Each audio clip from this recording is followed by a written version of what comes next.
once again. It's great to be back in high school football. It is Region 4, Week 9, Game 8 here in Rutherford County, and I'm on the campus of Rockville, and I've got with me the head coach of the Rockets, Rick Rice. How you doing today, Coach? Good start. Doing good. Well, if anybody needs an oil change, it's you, because you have spent a lot of time, besides doing your Rockville stuff, traveling a lot of miles. So, but man, you are dedicated to your family, whether it's whatever, and you've rolled some miles, hadn't you, here since football season started? Just spend a lot of time on Saturdays. I can't get you on a Sunday or whatever, but we're out here on a Monday, and it's good to see you. But tell me a little bit about your travels. Yeah, I went to this weekend. Went to see my son play at UT Martin, Murray State. Okay. Martin, Yeah, we can't get there from here, as we know. Martin is a long ways from Nashville. But Martin's got a really good football team. Okay. Murray really struggled the other day. So my son, he struggled a little bit at quarterback, and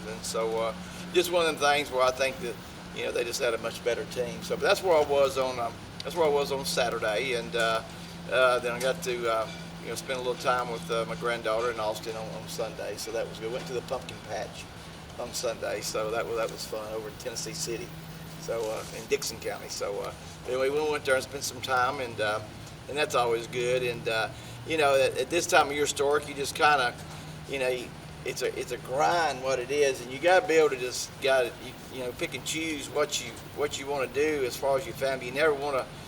Your family always seems to sacrifice, as a football coach or just any coach, and so so it was actually really good to spend some time with with my two sons and my granddaughter, and Tyler, my oldest son, he's co-offense coordinator at UNA, and they're having a tough year. They've been in about 4 or 5 games. They just can't seem to pull them out. So, one touchdown away, one play away. Yeah, 3 points away.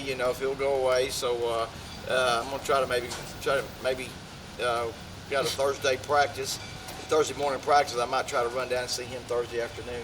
So just try to see my other 2 grandbabies. So but yeah, I keep the roads hot. Now I know you do. So we're always thinking about you. But I want to say one thing. The Friday before we had an opportunity to leave for the break, it was wild out here at the launch pad. Yeah. You were entertaining Stewart's Creek, and you were in a battle. Take us back to that Friday night. Yeah, it was just, we beat our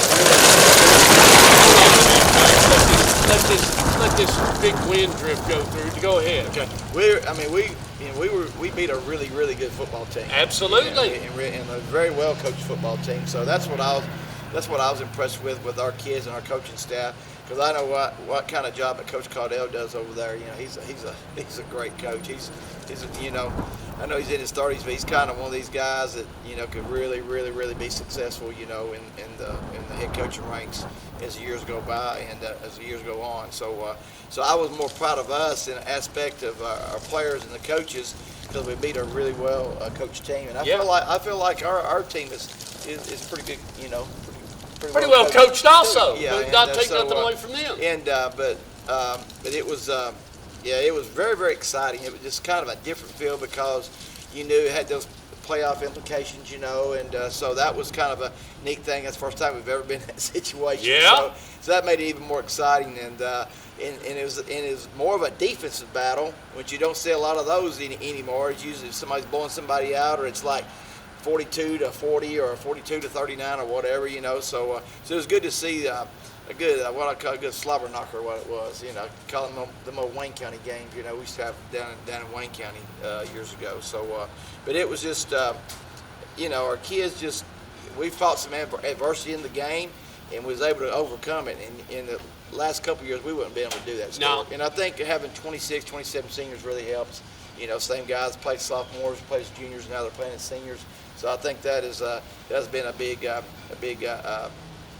thing for us. Going into a game like the other night, I was hoping that experience that those kids had would take over in a game like that, and I think it did. So just very proud of our kids. You had to let go of the wheel, Coach, because now you just said it. Those 26, 27 seniors, they're literally in control of the destiny of this football team. Ain't no doubt. Everything that's happened out here at Rockville, it's all been senior leadership. Yeah. And when you have a group of seniors that can lead, and they've got a lot of experience, we've played those kids. Those seniors we have played them, and so So for him to come out, especially their senior year, to have the year they're having is, just a kind of the hard work is, I guess, fruits, feel like your fruits of labor paid off, and so, and they've done a good job of leading, as a old coach like I am, you're always looking for a little bit more leadership, but for the most part, I've been very, very proud. They've had to learn that aspect of it too, Stuart, to be a leader. My seniors did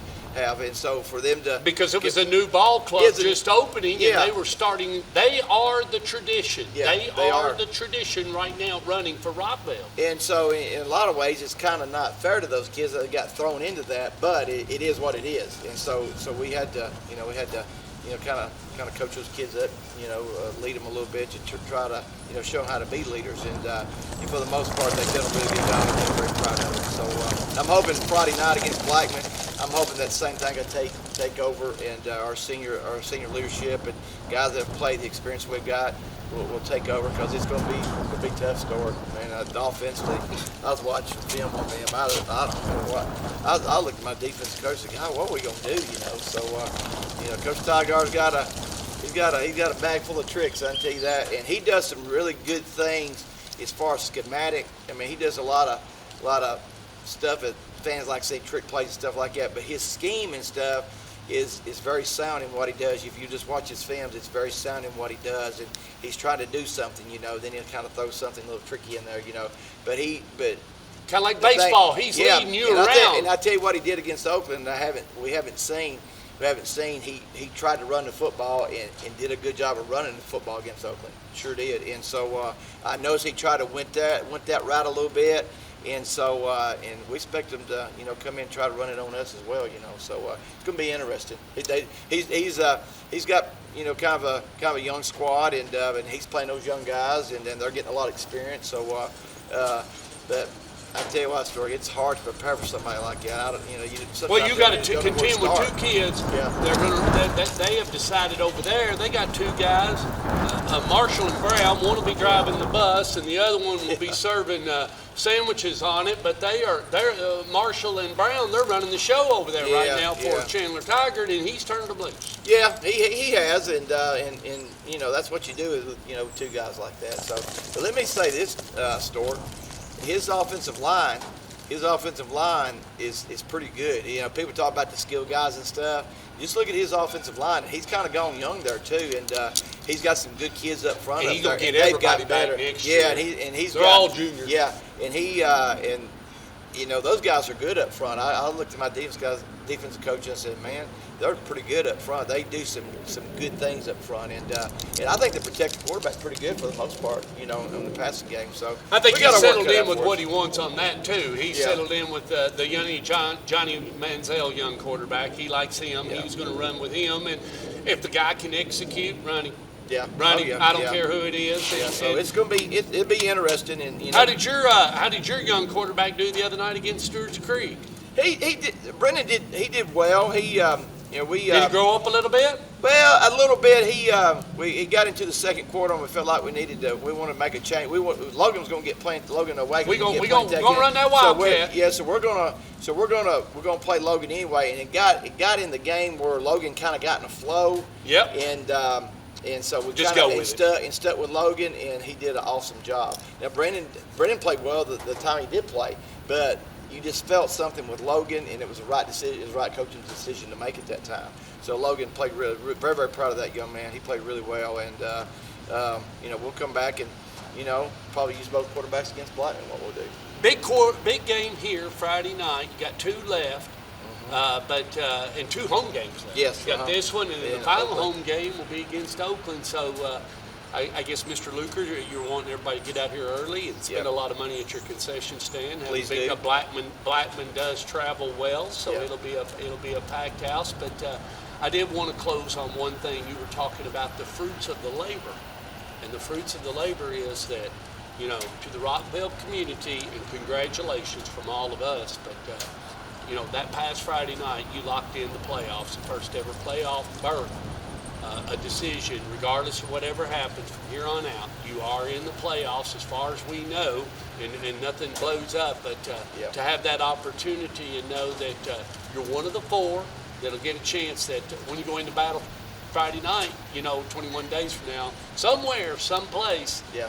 our team's going to be playing. We get one extra week of practice. Yeah. What does that mean for Rockville? Yeah, I mean, anytime you can be on the field an extra week, they talk about like, in college football, you get in a bowl game, Yeah. you get about 3 weeks to a month extra practice. Golly, how far does that go in a program? Oh, yeah. So just for us to be able to get 3 more days. 3 or 4 more days, and like spring practice for us, Stork, was huge. Yeah. Oh my God, it was huge because in 3 years we've been here, that's the first time we've had it, And so I think that just those. But those it'll be 10 a days, different attitude than that It will. time because It the will. tension will be high and practice will be focused. It won't be long, as Coach Rankin said. We're not going to be out here long, guys. We're not going to waste a lot of time. Yeah. You guys know what you're supposed to be doing.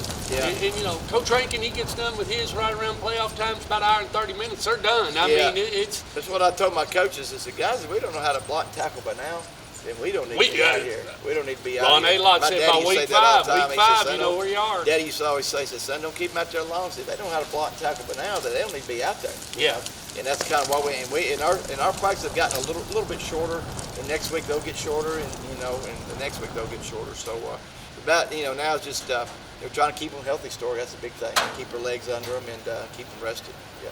All right, kids, Friday night, right out here at the launch pad. Blackman Blaze will be on the road. Channel Tiger to them, and somebody let it get out of the way of Ben Marshall. He's driving the bus. I heard he's not a very good driver.